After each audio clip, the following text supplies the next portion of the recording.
There is a very specific kind of loneliness, a type of cold that freezes you to the bone, that only those who have survived a narcissistic relationship truly know. It's not the loneliness of being alone in a room. It's the loneliness of being surrounded by people, telling your horror story, showing your scars, and seeing a void in their eyes, a doubt, or worse, a defense of the person who destroyed you. You know exactly what I'm talking about. You gather your courage, swallow your tears, and tell a friend or family member, he's not who you think he is.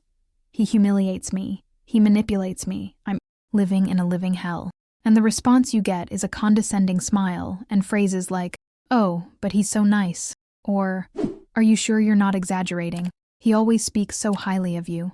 Or the most devastating one of all, there are two sides to every story. In that moment, the ground opens up beneath you, because besides being abused, betrayed, and manipulated inside the relationship, you are now being invalidated outside of it. It's as if you're screaming for help in a soundproof glass room, watching the people outside applaud your executioner.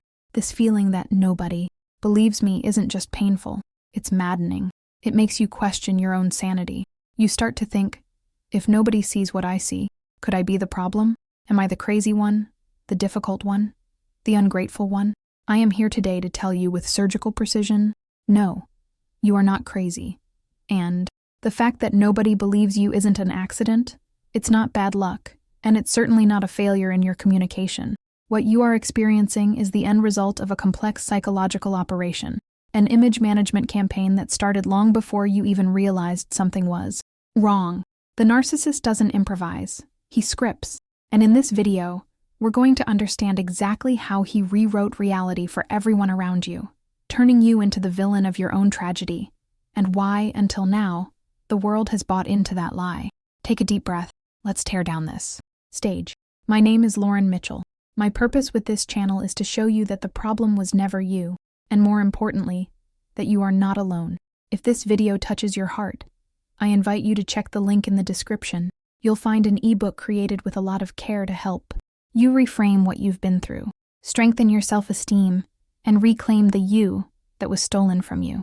To understand why nobody believes you, we first need to look at the scene through the eyes of an outsider. Imagine a play. For the audience, your friends, family, coworkers, what they see is the spotlight on the stage. And on that stage, the narcissist is the lead actor, performing the role of the perfect partner, the exemplary citizen, the charismatic and generous man. But you live backstage. You live in the dark dressing room where the mask falls off. You see the coldness in his eyes when the lights go out. You hear the whispered insults that the audience never hears. You feel the impact of emotional manipulation that leaves no physical marks but shatters the soul. The central problem here is a brutal visual and behavioral discrepancy. When you finally decide to speak up, or when the relationship collapses, what do you look like? You're exhausted. Your nervous system is shot. You probably haven't slept well in months. You're crying, you're reactive, you're anxious, maybe even screaming in desperation. You are the image of emotional chaos. And him? How does he look? He's calm. He's sad, but resigned. He speaks softly. He keeps his composure. To an outside observer who lacks the backstage context, who looks like the problem, the woman who is shaking and crying uncontrollably, accusing her partner of horrible things in a high-pitched voice, or the man standing there calmly saying, "I don't know what happened. I tried everything, but she's been very unstable lately." Society is trained to associate calmness with reason and emotion with instability. The narcissist knows this. He capitalizes on your trauma. Your pain, which is the proof of the abuse, is used by him as proof of your insanity. This is the first layer of the trap. Your reaction to the abuse is used to hide the abuse. When you try to explain what happened, you often sound incoherent because trauma fragments our ability to tell linear stories. You jump from one event to another, trying to explain the unexplainable, trying to describe an atmosphere of terror that is invisible. Meanwhile, he offers a simple, linear, and digestible narrative. It didn't work out because she's too jealous, depressed, bipolar. The human brain prefers simplicity. His lie is easy to swallow. Your truth is complex, painful, and requires people to take a side, which they hate doing. But this discrepancy during the confrontation is just the tip of the iceberg. The real reason they don't believe you is much more insidious, and began long before you shed your first tear. Here we enter the first deep pillar of narcissistic manipulation. Many victims believe the smear campaign begins when the relationship ends. This is a fatal error in interpretation. The discredit campaign often starts during the idealization phase or right at the beginning of the devaluation. The narcissist is a risk manager. He knows, intuitively, that at some point his mask will slip. He knows he is going to hurt you, and he knows that if you have credibility, you can expose him.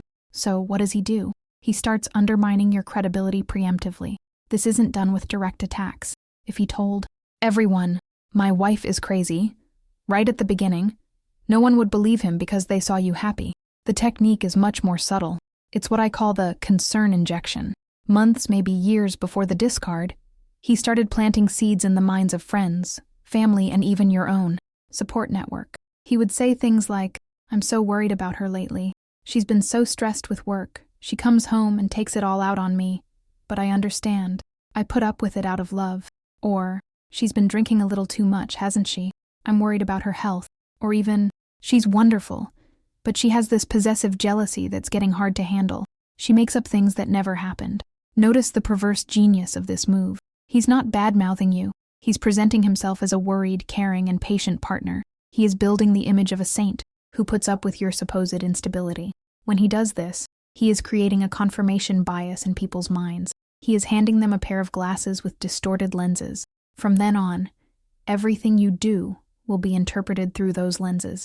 If you have a bad day, and you're a little short, at dinner your friends won't think, "She had a bad day." They'll think, "Wow, it's true what he said. She really is unstable. Poor guy. He prepared the ground so that on the day you finally explode and tell the truth about the abuse, it won't sound like a revelation. It will sound like the confirmation of the diagnosis he already planted." People won't hear, "He attacked me." They will hear, "There she goes again, having another one of those episodes he warned us about. He stole your voice before you even tried to use it. He vaccinated people against your truth, and he did it while holding your hand in public." If the preemptive campaign is the foundation, reactive abuse is the main wall of this prison of discredit. This is the moment where the narcissist stops just talking about your insanity and starts actively manufacturing it. The narcissist needs proof. He needs the world to see you losing control so he can hide behind your reaction. So, he develops the art of poking the wound in secret so that you bleed in public. Imagine the following scene. You're going to a family party. In the car, closed in that airtight environment, he starts nitpicking you. He criticizes your outfit, mentions an ex-girlfriend, makes passive-aggressive comments about your intelligence, or hits that traumatic nerve that only he knows about. He maintains a calm, monotonous, almost bored tone of voice, while saying the cruelest things imaginable. The tension rises. You ask him to stop. He laughs and says you're too sensitive. He keeps going. He pushes all your panic buttons. Your cortisol levels spike. Your breathing gets shallow. You are being psychologically tortured. Then, you arrive at the party. You get out of the car. He instantly puts on the nice guy mask, smiling at the guests. But you're shaking. Your face is red. Tears are in your eyes, full of pent-up rage. Someone asks an innocent question, and you explode. Or maybe he makes a subtle comment in front of everyone. "Honey, don't drink too much. Remember last time?" And you scream, "Shut up! Stop! Lying!" The room goes silent. Everyone looks at you. What do they see? An out-of-control, aggressive woman screaming at a man who seems to only want what's best for her. He looks at the guests with an apologetic glance, a shrug that says, "See? This is what I have to deal with every day." This is reactive abuse.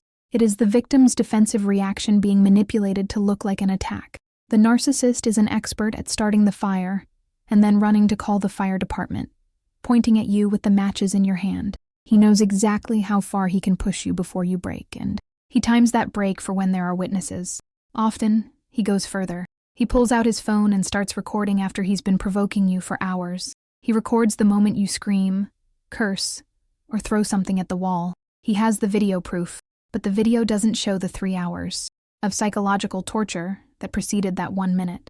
When you try to tell people he's a monster, they think of the scene at the party. They think of the video he showed them in confidence. The visual evidence works against you. Your survival reaction was hijacked and used as a weapon to destroy your credibility. Now, we come to the most painful pillar and perhaps the hardest to accept, the responsibility of other people. Why do longtime friends or your own family sometimes seem to take his side? Why is it so easy to fool them?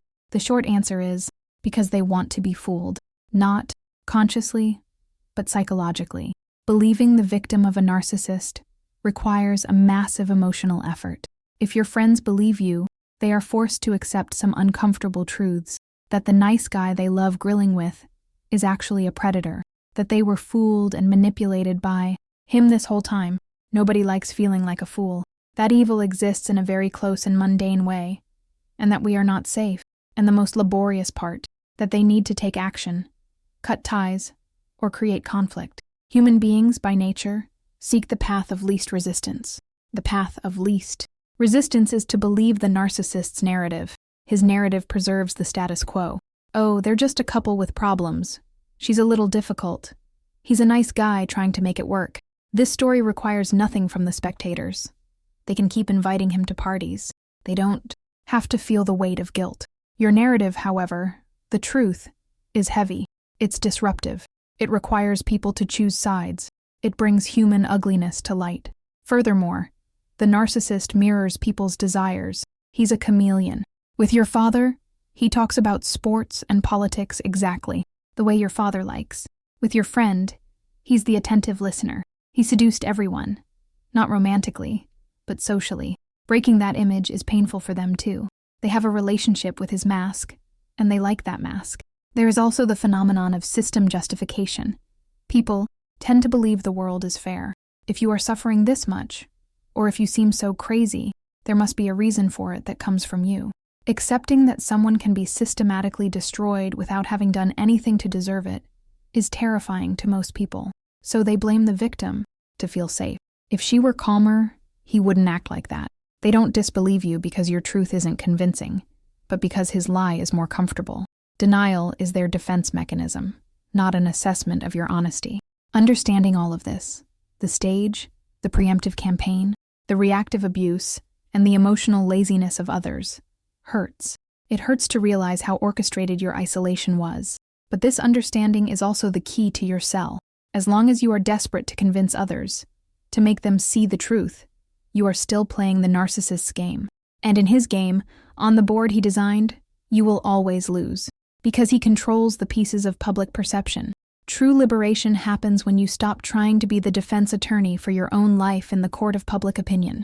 You don't need the neighbor, the brother-in-law, or that group of friends to believe you were abused for the abuse to have been real. Reality does not depend on a popular vote. What you lived, you lived. The pain you felt, you felt. The narcissist counts on your need for external validation to keep you trapped in this cycle of explanation and defense. When you try to explain, you look guilty. The innocent have nothing to fear, says the wrong proverb. The most powerful act of rebellion you can have right now is strategic silence and internal validation. It's looking at these people who doubt you and thinking, they were fooled, just like I once was. It's sad, but it's not my problem. Stop giving your energy to trying to convert the flying monkeys, the narcissist's allies. Let time do its work. The narcissist's mask is heavy. He can't hold it up forever. Eventually, he will do to others what he did to you. And then, maybe they'll understand. But you won't be there to see it, because you'll be too busy being happy far away from all that toxicity. Believe in your experience. Validate your own pain. You are the only witness that matters. When you believe in yourself, the world's disbelief becomes just background noise. Irrelevant in the face of the strength of your new freedom. You know the truth, and that is enough. Feel free to leave your story, your vent, or even a suggestion for the next video topic in the comments below. Access the link in the description to check out my ebook and the benefits of being a member of this channel. Click the suggested video on the screen to stay with me, and remember, you are light. Never forget to shine.